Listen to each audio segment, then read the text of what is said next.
Friends, இப்போ நம்ம பார்த்துட்டு இருக்க வண்டி மாருதி சுசுக்கியில் ஜென் எஸ்டிலோ. ஸோ இந்த வண்டி பார்த்தீங்க அப்படின்னா உங்களுக்கு மாடல் வந்து 2008 மாடல் வந்துருது. உங்களுக்கு பியூர் பெட்ரோல் வண்டி. இதில் வந்து பார்த்தீங்கன்னா பவர் ஸ்டீரிங், லெதர் சீட்டு, அதுக்கப்புறம் வந்து பார்த்தீங்கன்னா உங்களுக்கு ஏசி, டயர் பாயிண்ட்லாம் ஒரு 70-80% இருக்குது. என்ஜின் வந்து தெளிவாக இருக்குது. ஸோ அது இல்லாமல் வந்து பார்த்தீங்க அப்படின்னா லோன் ஆப்ஷன் கூட இருக்குது. உங்களுக்கு நம்மளது ரியல் வேல்யூ கார்ஸ் அப்படின்னு சொல்லிட்டு திருப்பூரில் அதுலேருந்து ஒரு 50 கிலோமீட்டர் சரௌண்டிங்கில் உங்களுக்கு ஓன் ஹவுஸ் இருந்துச்சு அப்படின்னா இந்த வண்டிக்கு வந்து ரூ. 1,00,000 வரைக்கும் லோன் பண்ணி கொடுக்குறாங்க.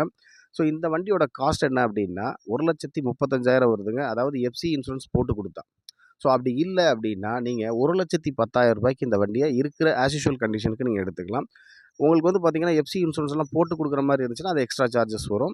ஸோ இந்த வண்டியோட ப்ரைஸ் வந்து பார்த்தீங்கன்னா எஃப்சி இன்சூரன்ஸ் இல்லாமல் 1,10,000 வருதுங்க. வண்டியோட இன்டீரியர் அவுட்லுக் எல்லாமே நல்லாயிருக்கும். ஜென்எஸ்டிலோ பொறுத்தளவில் வந்து பார்த்தீங்க அப்படின்னா நல்ல ஒரு கம்ஃபர்ட் வண்டி. பார்த்தீங்கன்னா உங்களுக்கு மைலேஜ் வந்து ஒரு 20 வருதுங்க இது. ஆக்சுவலா வந்து 18, 20 அந்த ரேஞ்சுக்கு வரும். ஏன்னா சிசி வந்து பார்த்தீங்கன்னா ஒரு 1000 சம்திங் இருக்கிறதுனால நல்ல மைலேஜ் குடுக்குற வண்டின்னு சொல்லலாம். ஸோ ஸ்க்ரீன்ல இருக்க நம்பருக்கு கால் பண்ணுங்க. ஒரு நல்ல பிரைஸ் கிடைக்க வாய்ப்பு இருக்கு.